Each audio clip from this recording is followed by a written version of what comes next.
Hi guys, welcome back to our channel. നമ്മളിപ്പോൾ കണ്ടുകൊണ്ടിരിക്കുന്ന new ഡ്രാമയുടെ next പാർട്ടുമായിട്ടാണ് ഞാൻ നിങ്ങളിലേക്ക് എത്തിയിട്ടുള്ളത്.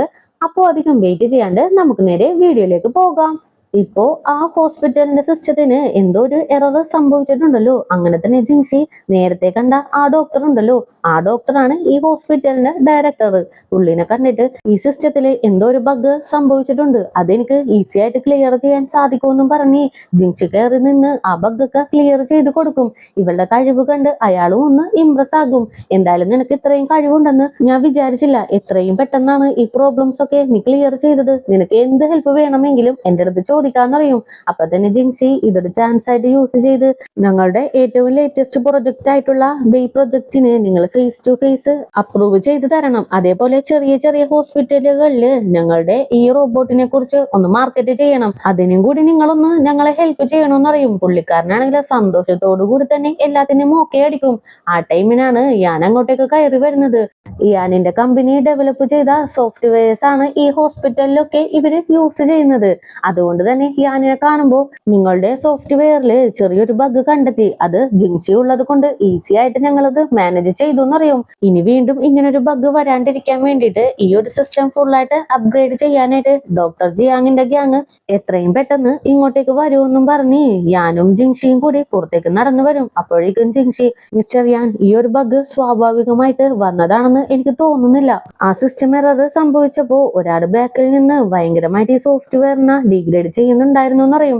ആക്ച്വലി ആ ഒരു സിസ്റ്റം എറർ സംഭവിച്ചപ്പോ എല്ലാരും കൂടി നിൽക്കുമ്പോൾ ഒരാൾ മാത്രം മാറി നിന്ന്, ഡാങ്യാങ് മെഡിക്കൽസിന്റെ സോഫ്റ്റ്വെയർ അല്ലേ നിങ്ങൾ യൂസ് ചെയ്യുന്നത്? അത് ശരിക്കും വേസ്റ്റ് ആണ്. മിസ്റ്റർ ക്ലൗഡ് എന്നുള്ള സോഫ്റ്റ്വെയർ അല്ലേ ഇത് ശരിക്കും സ്കാം ആണ്. അവര് വലിയ കമ്പനിയാണ്, ഇതിൽ കുറെ സ്കാം ഒക്കെ നടക്കുന്നുണ്ടെന്നും പറഞ്ഞ് ഒരാൾ വലിയ വായില് സംസാരിച്ചിട്ടുണ്ട്. അതൊക്കെ ഇപ്പൊ പറഞ്ഞിട്ട് നിങ്ങൾ ഇതിനെപ്പറ്റി ഇൻവെസ്റ്റിഗേറ്റ് ചെയ്യുന്നുണ്ടോ എന്ന് ചോദിക്കും. അപ്പൊ തന്നെ ഞാനും ജിൻസിയുടെ അടുത്ത് താങ്ക്സ് പറയും. താങ്ക്സ് ഒന്നും പറയേണ്ട ആവശ്യമില്ല, നിങ്ങൾ എന്നെ ഒരു തവണ ഹെൽപ്പ് ചെയ്തു, അതിന് പകരമായിട്ട് ഞാൻ നിങ്ങളെ ഇപ്പോ ഹെൽപ്പ് ചെയ്യുന്നു, അത്രയേ ഉള്ളൂ എന്നറിയും. എന്തൊക്കെ പറഞ്ഞാലും നിനക്ക് വേണ്ടി ഞാൻ ചെയ്തത് ചെറിയൊരു ഹെൽപ്പാണ്, പക്ഷെ നീ ഇപ്പോ തിരിച്ചു ചെയ്തതുണ്ടല്ലോ വലിയൊരു കാര്യം തന്നെയാണ്. നീ ഇപ്പോ കറക്റ്റ് ടൈമിന് വന്ന് ആ ഒരു ബഗ് ക്ലിയർ ചെയ്തില്ലായിരുന്നെങ്കിൽ ബാക്കിയുള്ള ഹോസ്പിറ്റലിലൊന്നും മിസ്റ്റർ ക്ലൗഡ് വർക്ക് ചെയ്യില്ലായിരുന്നു, ആരും ഇത് വാങ്ങില്ലായിരുന്നു എന്നറിയും. എന്തായാലും പേടിക്കണ്ട, നിങ്ങൾ ആ ബഗ്ഗൊക്കെ പെട്ടെന്ന് ക്ലിയർ ചെയ്ത് അപ്ഗ്രേഡ് ചെയ്യാൻ നോക്ക്, അപ്പോ പ്രോബ്ലംസ് ഒന്നും ഉണ്ടാവില്ല എന്നറിയും. ഓക്കെ, ഞാൻ എത്രയും പെട്ടെന്ന് അപ്ഗ്രേഡ് ചെയ്യുന്നതായിരിക്കും. എന്തായാലും നീ എന്റെ കൂടെ വരുന്നുണ്ടോ? ഞാൻ നിന്നെ ഡ്രോപ്പ് ചെയ്യാന്ന് ഞാൻ പറയും. അപ്പൊ തന്നെ ജിൻസി, വേണ്ട, ഞാൻ തനിയെ പോയിക്കോളാന്ന് പറയും. എന്താ നീ എന്റെ കൂടെ വരാത്തത്? ആ ഗോസിപ്പ് കാരണമാണോ എന്ന് ചോദിക്കും. ജിൻസിക്കാണെങ്കിൽ വല്ലാത്ത സങ്കടത്തില്. അപ്പോ ഇന്റർനെറ്റിൽ പോയിക്കൊണ്ടിരിക്കുന്ന ഗോസിപ്പ് നിങ്ങളും കണ്ടായിരുന്നോ എന്ന് ചോദിക്കും. ഞാൻ കണ്ടില്ല, ഞാൻ ചുമ്മാ ടെസ്റ്റ് ചെയ്തതാണ്. നിനക്കതില് സങ്കടമുണ്ടോ എന്ന് ചോദിക്കും. മറ്റുള്ളവർ പറയുന്നില്ലേ? ശരിക്കും ചെറിയൊരു സങ്കടം എനിക്കുണ്ടെന്ന് പറയും. ജിൻസി, മറ്റുള്ളവരെന്ത് പറയുമെന്ന് വിചാരിച്ച് നമുക്ക് ജീവിക്കാനായിട്ട് സാധിക്കില്ല. ഒരു പരുന്തിന്റെ കാലില് കെട്ടിവിട്ട് കഴിഞ്ഞാല് അതിന് സ്വതന്ത്രമായിട്ട് പറക്കാനായിട്ട് സാധിക്കില്ല. അത് നീ ആലോചിച്ച് എപ്പോഴും നടക്കണമെന്നും പറഞ്ഞ് ഒരു അഡ്വൈസ് ഒക്കെ ഇട്ട് ഞാൻ അവിടെ നിന്ന് പോകും. അങ്ങനെ ജിൻസി പോവാനായിട്ട് നിൽക്കുമ്പോ ഇവളൊരു ഗ്രാൻഡ്മേനെ ഹെൽപ്പ് ചെയ്തില്ലേ, ആ ഗ്രാൻഡ്മ അടുത്തേക്ക് വരും. എന്റെ ഫോണിന്റെ ചാർജ് തീർന്നു പോയി, മോളുടെ ഫോൺ ഒന്ന് തരാമോ എന്ന് ചോദിക്കും. അങ്ങനെ ജിൻസിയും ഫോൺ എടുത്തു കൊടുക്കും. ഗ്രാൻഡ്മ അപ്പൊ തന്നെ മോന് കോൾ ചെയ്ത്, ഇവിടുത്തെ ചെക്കപ്പ് ഒക്കെ കഴിഞ്ഞു, എത്രയും പെട്ടെന്ന് ഞാൻ തിരിച്ചു വരുമെന്നും പറഞ്ഞ് ഫോണും കട്ട് ചെയ്ത് ജിൻസിയുടെ കയ്യിലേക്ക് കൊടുക്കും. മോളെ, അവിടുത്തെ പ്രോബ്ലംസ് എല്ലാം നീ തീർത്തോ എന്ന് ചോദിക്കും. ആ ഗ്രാൻഡ്മ തീർത്തു എന്ന് പറയും. മോളെ, നീ നിന്റെ നല്ല മനസ്സിൽ നന്നായി വരും. നീ എന്റെ ഗ്രാമത്തിലേക്ക് എങ്ങാനും വരുവാണെങ്കിൽ എന്റെ വീട്ടിൽ കയറണം, നിന്നെ കാണാനേ നല്ല ഭംഗിയാണെന്നും പറഞ്ഞ് ഗ്രാൻഡ്മയാണെങ്കിലോ ജിൻസിക്ക് ഒരു ബായൊക്കെ കൊടുത്ത് അവിടെ നിന്ന് പോകും. ജിൻസിക്കും ഇത് കേൾക്കുമ്പോൾ കുറച്ച് സന്തോഷമൊക്കെ വരും. അതേ ടൈം സിഡ്നിനെ കാണിക്കാണ്. സിഡ്നിയുടെ അടുത്തേക്ക് ജിൻസിയുടെ ഡയറക്ടർ വരും. അവൾ ആ ഹോസ്പിറ്റലിലേക്ക് ഫീൽഡ് വർക്കിനായിട്ടാണ് വിട്ടത്. അവിടെയും ഞാൻ വന്ന് അവൾക്ക് ഹെൽപ്പ് ചെയ്തു. എന്തായാലും അവൾ അങ്ങോട്ടേക്ക് പോയതിൽ നമുക്കൊരു ഉപകാരം ഉണ്ടായി. ആ സോഫ്റ്റ്വെയറിൽ ബഗ് ഉണ്ടെന്ന് അവളാ കണ്ടെത്തി സോൾവ് ചെയ്തത്. എന്തായാലും അവൾക്ക് നല്ല കഴിവുണ്ട്, അതിനുള്ള അപ്രീസിയേഷനും അവൾക്ക് എന്തായാലും കൊടുത്തേ പറ്റുള്ളൂ എന്ന് പറയും. അപ്പൊ തന്നെ സിഡ്നി ചാടി എണീറ്റിട്ട്, ഇതേ നോക്കൂ സാംഗ്ലിംഗ്, നിന്റെ കീഴിലുള്ള ആളുകൾക്ക് ഇത്രയും ബുദ്ധിയുള്ളതൊക്കെ ഓക്കെ തന്നെയാണ്, പക്ഷെ അത് യൂസ് ചെയ്ത് മുന്നോട്ട് വന്നു കഴിഞ്ഞാല് നിന്നെയും തട്ടിവിട്ട് അവര് മുന്നേറി പോകും. അതുകൊണ്ട് നീ ശ്രദ്ധിച്ച് നടന്നു പറഞ്ഞ് ഒരു അഡ്വൈസും കൊടുത്ത് അയാൾ അവിടെ നിന്ന് പെട്ടെന്ന് പറഞ്ഞു വിടും. അയാളാണെങ്കിലോ വന്ന ഉടനെ തന്നെ ജിൻസിനെ വിളിച്ചിട്ട് മാർക്കറ്റിംഗ് ഡിപ്പാർട്ട്മെന്റ് ചെയ്യേണ്ട കാര്യം ജിൻസിയുടെ തലയിലേക്ക് ഇട്ട് കൊടുക്കും. അതുമല്ലാണ്ട് ഇവളുടെ പ്രൊമോഷന്റെ കാര്യം ന്യൂ ഇയറിന് ശേഷം മാത്രമേ അപ്ലൈ ചെയ്യുള്ളൂ എന്നും പറയും. പിന്നെ നീ ആ പാർട്ടിയിൽ പ്രോബ്ലംസ് ഒക്കെ ഒരുപാട് ക്രിയേറ്റ് ചെയ്തില്ലേ, അതുകൊണ്ട് തന്നെ ബെയ് പ്രോജക്റ്റിന് വേണ്ടി നിനക്ക് കിട്ടേണ്ട ബോണസും കൂടി റെഡ്യൂസ് ആകുമെന്ന് പറയും. ഇത് കേൾക്കുമ്പോൾ ജിൻസിക്ക് വല്ലാത്ത ദേഷ്യം കയറും. നിങ്ങൾ എന്താ ഈ പറയുന്നത്? ഞാനൊരു വിക്ടിമാണ്, അപ്പോ എല്ലാ കുറ്റവും എന്റെ തലയിലേക്ക് ഇടുന്നു. നിങ്ങൾ എന്താ പറഞ്ഞു വരുന്നത്? ഞാൻ ആ പ്രോബ്ലം അവിടെ ഉണ്ടാക്കിയത് കൊണ്ട് എനിക്ക് ബോണസ് കിട്ടില്ല എന്നല്ലേ? ഞാൻ ശരിക്കും ഇതെല്ലാം കേട്ടു. നിങ്ങളുടെ അടുത്ത് ഇനി പറഞ്ഞു നിന്നിട്ട് കാര്യമില്ല. പറയേണ്ട ആളുടെ അടുത്ത് പറഞ്ഞാലേ ശരിയാവുള്ളൂ എന്നും പറഞ്ഞ് ഈ പ്രോബ്ലംസ് എല്ലാം ഉണ്ടാക്കി വിട്ടത് സിഡ്നി ആണെന്ന് അറിയാണ്ട് നേരെ സിഡ്നിയുടെ അടുത്തേക്ക് വരും. ഞാൻ വർക്ക് ചെയ്യുന്നത് R&D ഡിപ്പാർട്ട്മെന്റിലല്ലേ, അപ്പൊ പിന്നെ ഞാൻ എന്തിന് മാർക്കറ്റിംഗ് ഡിപ്പാർട്ട്മെന്റിന്റെ ജോലിയും ഡെവലപ്പിംഗ് ഡിപ്പാർട്ട്മെന്റിന്റെ ജോലിയും ചെയ്യണോന്ന് ഇങ്ങനെ ചോദിക്കും. ഇതെല്ലാം നീ എന്റെ അടുത്ത് ചോദിച്ചിട്ട് എന്താ കാര്യം? നിനക്ക് നിന്റെ ഡയറക്ടറിന്റെ അടുത്ത് ഇതെല്ലാം ചോദിച്ചൂടെ നീന ചോദിക്കും. സോറി മാം, ബെയ് പ്രൊജക്ട് കഴിഞ്ഞ ഉടനെ തന്നെ എനിക്ക് പ്രൊമോഷൻ തരാമെന്ന് പറഞ്ഞതാണ്. പക്ഷേ അദ്ദേഹത്തിന് ഇപ്പോ ഞാൻ പ്രൊമോട്ട് ആവുന്നതിൽ താല്പര്യം ഒട്ടും ഇല്ല. പിന്നെ ഓവർ ടൈം ജോബൊക്കെ ചെയ്യാം, പക്ഷെ അതിന്റെ ക്യാഷ് എനിക്ക് കറക്റ്റ് ആയിട്ട് തരണ്ടേ? ഇപ്പോ അതുപോലും എനിക്ക് കിട്ടുന്നില്ല. എനിക്കും എന്റേതായ ഒരുപാട് ആവശ്യങ്ങളൊക്കെ ഉള്ളതാന്ന് അറിയും. ഇത് കേൾക്കുമ്പോ തന്നെ സിഡ്നിക്ക് ഇഷ്ടപ്പെടില്ല. എന്താ ജിൻസി നീ പറഞ്ഞു വരുന്നത്?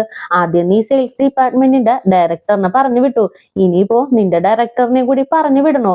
അതാണോ നിന്റെ ആവശ്യം? നീ നന്നായിട്ട് വർക്കൊക്കെ ചെയ്യുന്നുണ്ട്, അതും പറഞ്ഞ് നീ പറയുന്നതെല്ലാം കേട്ട് തലയാട്ടി നിൽക്കാനായിട്ട് ഇവിടെ ആരും ഇല്ലാന്നും പറഞ്ഞ് പുള്ളിക്കാരിയുടെ അടുത്ത് ഇൻഡയറക്റ്റ് ആയിട്ട് പുറത്തേക്ക് പോവാനായിട്ട് പറയും. ജിൻസിയും വല്ലാത്ത സങ്കടത്തില് നേരെ അവളുടെ ചെയറിലേക്ക് ചെന്നിരിക്കും. അവളുടെ ഇമോഷൻസ് എല്ലാം വല്ലാണ്ട് കൺട്രോൾ ചെയ്ത് നിൽക്കുവാണ്. ആ ടൈമിനാണ് ഡയറക്ടർ അടുത്തേക്ക് വരുന്നത്. ജിൻസി, ഞാൻ പറയുന്നത് നീ കേൾക്ക്. നീ ചെറിയൊരു പെൺകുട്ടിയാണ്, കുറച്ചും കൂടി നീ വെയിറ്റ് ചെയ്. നിന്റെ കയ്യിൽ ഒരുപാട് കഴിവുകളൊക്കെ ഉള്ളതാണ്. ബെയ് പ്രൊജക്ട് സക്സസ് ആയി കഴിഞ്ഞാല് എനിക്കും നിനക്കും പ്രമോഷൻ കിട്ടും. അതുവരെ നീ ഒന്ന് വെയിറ്റ് ചെയ്യാന്ന് പറയും. ഇത് കേൾക്കുമ്പോൾ ജിൻസിക്കും ദേഷ്യം കയറി ഞാൻ ക്വിറ്റ് ചെയ്യാൻ വേണ്ടി പോവാന്ന് പറയും. എന്താ ജിൻസി നീ പറയുന്നത്? നീ ഇവിടെ ജോലിക്ക് കയറിയ ഉടനെ തന്നെ എഗ്രിമെന്റ് ഒക്കെ സൈൻ ചെയ്ത് കൊടുത്തതല്ലേ? നീ ഇപ്പൊ ക്വിറ്റ് ചെയ്ത് പോയി കഴിഞ്ഞാല് 2 വർഷത്തേക്ക് ഈ ഒരു ഇൻഡസ്ട്രിയിൽ നിനക്ക് ജോലി ചെയ്യാനായിട്ട് സാധിക്കില്ല. അത് നിനക്ക് അറിയില്ലേ നീന ചോദിക്കും. ജിൻസി തീരുമാനിച്ചത് തന്നെയാണ്. അവളുടെ ID കാർഡൊക്കെ വലിച്ചെറിഞ്ഞ് ഒരു സ്ഥലത്തേക്ക് മാറി നിൽക്കും. എല്ലാ ദേഷ്യവും സങ്കടവും കരഞ്ഞു തീർത്തിട്ട് അവിടെ നിന്ന് ഭയങ്കര സ്ട്രോങ് ആയിട്ട് തന്നെ ഇറങ്ങി പോകും.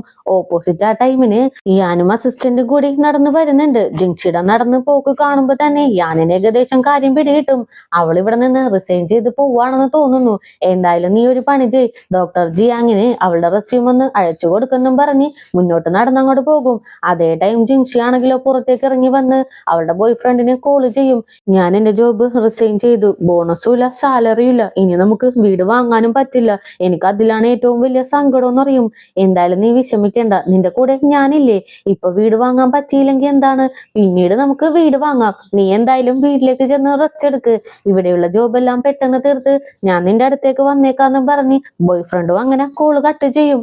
എത്രയും പെട്ടെന്ന് ജോബൊക്കെ തീർത്തിട്ട് വേണം ജിൻസിയുടെ അടുത്തേക്ക് പോവാനെന്നും പറഞ്ഞ് ഫ്രണ്ടിന്റെ കൂടെ പോലും പുറത്തു പോവാണ്ട് അവന്റെ ജോബെല്ലാം അവിടെ ഇരുന്ന് തീർക്കാനായിട്ട് തുടങ്ങും. അതുമല്ലാണ്ട് ജിൻസിക്ക് വേണ്ടിയിട്ട് ഒരു റിങ് പോലും വാങ്ങി വെച്ചിട്ടുണ്ട്. ജിൻസിനെ നേരിട്ട് കണ്ട് പ്രപ്പോസ് ചെയ്യാനാണ് പ്ലാൻ എന്ന് തോന്നുന്നു.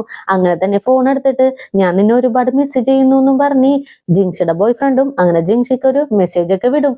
അങ്ങനെ നെക്സ്റ്റ് ഡേയും ആകും. മണി 10 നമ്മുടെ ജിൻസി ആണെങ്കിൽ സോഫയുമേ ചാരി എന്തോ സ്വപ്നം കണ്ടിരിക്കുവാണ്. ആ ടൈമിന് നിനി അങ്ങോട്ടേക്ക് വരും. എന്താടി മണി 10 ഇനിയും നീ ജോബിന് പോകുന്നില്ലെന്ന് എന്നെ ചോദിക്കും. ഇല്ല, ഞാൻ റിസൈൻ ചെയ്തു എന്ന് പറയും. എന്ത്, നീ റിസൈൻ ചെയ്തോ? അപ്പൊ നിനക്ക് കിട്ടേണ്ട സാലറി ഒന്നും എനിക്ക് കിട്ടില്ലല്ലോ എന്ന് എന്നെ ചോദിക്കും.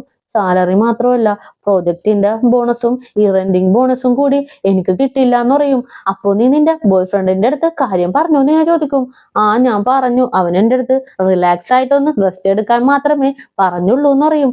ആ ടൈമിനാണ് ജിൻസിയുടെ ഫോണിലേക്ക് ഒരു കോള് വരുന്നത്. അത് കൈകൊണ്ട് പോലും അറ്റൻഡ് ചെയ്യാണ്ട് പുള്ളിക്കാരിയാണെങ്കിലോ കാലുകൊണ്ട് അറ്റൻഡ് ചെയ്യും. ഇപ്പൊ വിളിച്ചിരിക്കുന്നത് ജിൻസിയുടെ ഫ്രണ്ടാണ്. ഒരു സ്റ്റാർട്ടപ്പ് ബിസിനസ് ചെയ്യാനായിട്ട് പോകുന്നില്ലേ, ആ ഫ്രണ്ട് എത്രയും പെട്ടെന്ന് ഏതോ ഒരു ഷോപ്പിലേക്ക് വരാനായിട്ട് പറയും. അങ്ങനെ തന്നെ ജിൻസിയും അടിച്ചു പിടിച്ച് പുള്ളിക്കാരനെ കാണാനായിട്ട് ഒരു ഷോപ്പിലേക്ക് ചെല്ലും. എനിക്കറിയാം നീ റിസൈൻ ചെയ്തത് കൊണ്ട് തന്നെ വല്ലാത്ത സങ്കടത്തിലായിരിക്കും.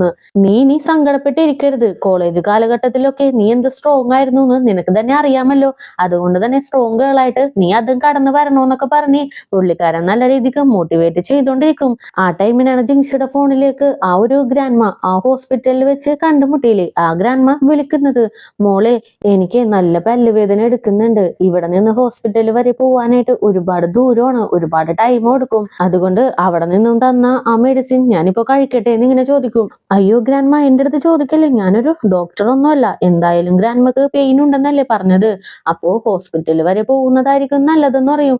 അയ്യോ മോളെ, ഞാൻ വിചാരിച്ചു നീ ഡോക്ടർ ആവുമെന്ന്, അതുകൊണ്ടാണ് ഞാൻ നിന്നെ വിളിച്ചത്. എന്തായാലും 2 ദിവസം നോക്കട്ടെ, എന്നിട്ടും പെയിൻ ഉണ്ടെങ്കിൽ എന്തായാലും ഹോസ്പിറ്റലിലേക്ക് പോയിക്കോളാന്നും പറഞ്ഞ് ഗ്രാൻഡ്മയും കോള് കട്ട് ചെയ്യും. അപ്പൊ തന്നെ ഫ്രണ്ട് ആരാ വിളിച്ചെന്ന് ഇങ്ങനെ ചോദിക്കും. ഒരു ഗ്രാൻഡ്മയാണ്, ഒരു ഹോസ്പിറ്റലിൽ വെച്ച് കണ്ട് ഞങ്ങൾ അങ്ങനെ പരിചയമായതാണ്. ഗ്രാൻഡ്മ താമസിക്കുന്ന വില്ലേജിൽ നിന്ന് ഹോസ്പിറ്റൽ വരെ ഒരുപാട് ദൂരമുണ്ട്, അതുകൊണ്ടാ വിളിച്ചത്. ഞാൻ ഡോക്ടറാന്ന് വിചാരിച്ചു എന്നറിയും. ഓ അങ്ങനെയായിരുന്നോ കാര്യങ്ങള്? ഗ്രാൻഡ്മനെ പറഞ്ഞിട്ടും കാര്യമൊന്നുമില്ല, വില്ലേജിലൊക്കെ ഹോസ്പിറ്റൽ ഫെസിലിറ്റീസ് ഒന്നും ഇല്ലല്ലോ, അതുകൊണ്ടായിരിക്കും വിളിച്ചത്. എന്തായാലും നീ അതൊക്കെ വിട്, എന്റെ പ്രപ്പോസൽ ഇതാണെന്നും പറഞ്ഞ് ഒരു ഫയൽ എടുത്ത് ജിങ്ഷിയുടെ കയ്യിലേക്ക് കൊടുക്കും. അങ്ങനെ നൈറ്റ് ജിങ്ഷിയും ഫ്രണ്ട്സും കൂടി ഡിന്നർ കഴിച്ചുകൊണ്ടിരിക്കുമ്പോ ജിങ്ഷി ആണെങ്കിലോ ഇനി ഒരു പുതിയ ജോബിലേക്ക് കയറിയാലേ പടിപ്പടിയായിട്ട് വേണം മുന്നേറി വരാനായിട്ട്. അതും ഇനി ബിസിനസ്സിലേക്ക് ഇറങ്ങിയാലോ, അതിനും ക്യാഷ് കുറെ വേണം. ഞാനിനി എന്ത് ചെയ്യും? ഞാൻ മൊത്തത്തില് കൺഫ്യൂഷൻ ആണെന്ന് പറഞ്ഞ് ഒരു ഫയൽ എടുത്ത് നോക്കും. ബേ പ്രൊജക്ടിന് വേണ്ടിയിട്ട് കുറച്ച് ഫീൽഡ് വർക്കൊക്കെ ജിങ്ഷിയുടെ കയ്യിൽ ഏൽപ്പിച്ചിട്ടുണ്ടല്ലോ, അതില് ആ ഗ്രാൻഡ്മയുടെ വില്ലേജും കൂടിയുണ്ട്.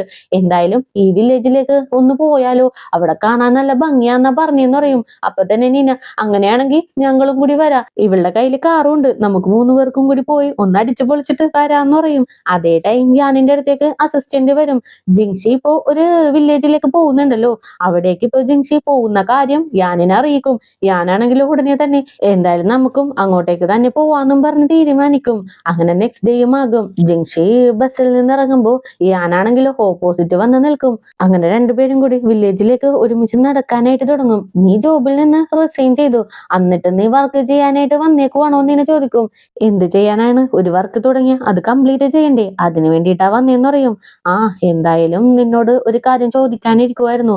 ഡോക്ടർ ക്ലൗഡിന്റെ ബഗ് നീ ക്ലിയർ ചെയ്തില്ലേ, അതുകൊണ്ട് തന്നെ ഡോക്ടർ ജിയാങ്ങിന്റെ ഗ്രൂപ്പിലേക്ക് നിന്നെ വിളിക്കുന്നുണ്ട്. നിനക്ക് പറ്റുമെങ്കിൽ ജിയാങ്ങിന്റെ കൂടെ ജോയിൻ ചെയ്തൂടെ എന്ന് ഇങ്ങനെ ചോദിക്കും.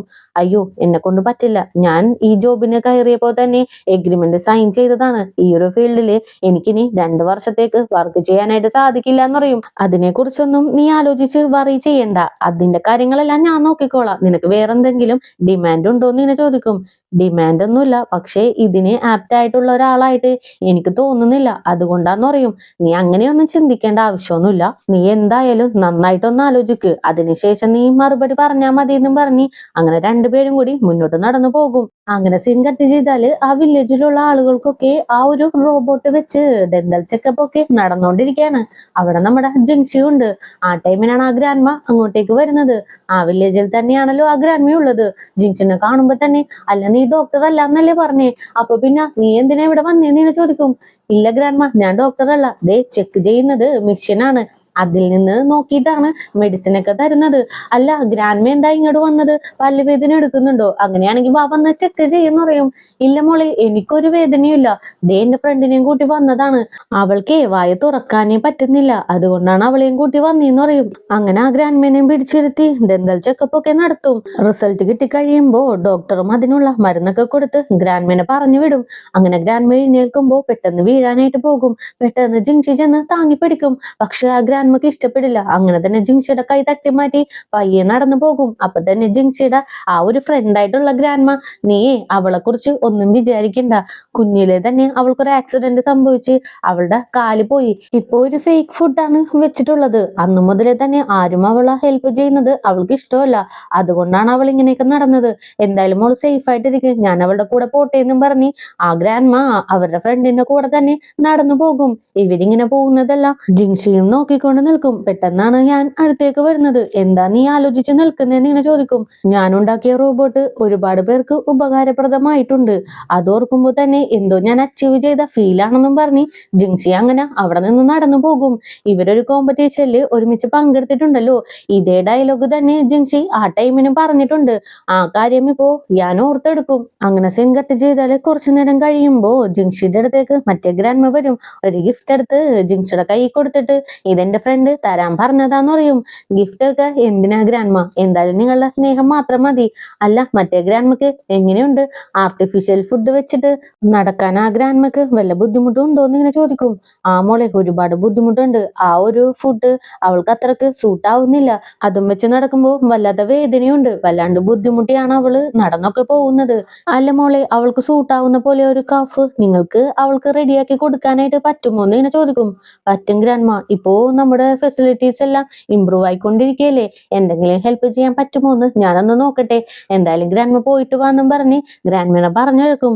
അതിനുശേഷം ജിൻഷി ഇരുന്ന് ആലോചിക്കാനായിട്ട് തുടങ്ങും. നൈറ്റ് ആയിട്ട് പോലും ജിൻഷിയുടെ ചിന്ത അത് തന്നെയാണ്. ആ ഗ്രാൻഡ്മ നടക്കാൻ പറ്റാണ്ട് വളരെ കഷ്ടപ്പെട്ട് നടന്നു പോയതും, അതേപോലെ ജിൻഷിയുടെ ഫ്രണ്ട് വന്ന് നമുക്ക് രണ്ടുപേർക്കും കൂടി ഒരു 3D പ്രിന്റർ ക്രിയേറ്റ് ചെയ്യാം, അത് ഒരുപാട് ആൾക്കാർക്ക് യൂസ്ഫുൾ ആകുമെന്ന് പറഞ്ഞതും, അതേപോലെ നമ്മുടെ യാൻ വന്ന് നീ ഡോക്ടർ ജിയാങ്ങിന്റെ കൂടെ ജോയിൻ ചെയ്യും, അത് നിനക്കൊരു ബ്രേക്ക് തരും, നിന്റെ കരിയറും ബെറ്റർ ആകുമെന്ന് പറഞ്ഞ കാര്യമൊക്കെ ഒന്ന് ആലോചിച്ച് കടൽക്കരയിലൂടെ ഇങ്ങനെ നടന്നുകൊണ്ടിരിക്കും.